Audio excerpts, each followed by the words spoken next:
Basketball star Brittney Griner touched down on U.S. soil this morning. She arrived in Texas after spending the majority of the year behind bars in Russia.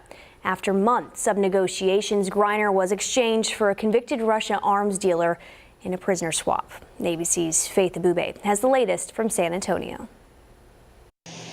WNBA star Brittney Griner landing overnight in San Antonio, Texas, after spending nearly 10 months imprisoned in Russia, arrested for illegally carrying hashish oil in vape cartridges at the Moscow airport. President Biden making the announcement Thursday that a swap had been made for Griner's release. Brittney will soon be back in the arms of her loved ones, and she should have been there all along.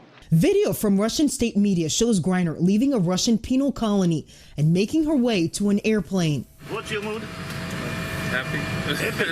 Do you know where I'm heading to? No. No? No. Вы летите домой. You fly back home. To the U.S. To the U.S. Да, конечно. Так что все будет нормально. Everything will be fine.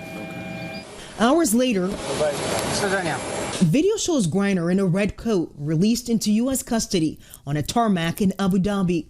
The smiling man shaking hands and giving hugs is Victor Bout, the notorious Russian arms dealer who the U.S. swapped in exchange for Griner's freedom. Bout was arrested in 2010 and sentenced to 25 years for aiding a terrorist organization and conspiring to kill Americans.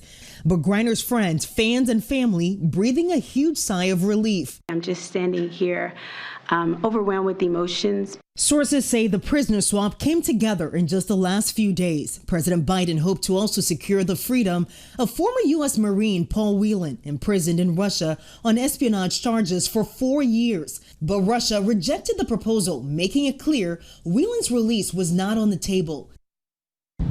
And U.S. Secretary of State Antony Blinken says the U.S. made every possible offer to try to get Paul Whelan home. At this point, those negotiations continue. In San Antonio, Texas, Faith Abube, ABC News.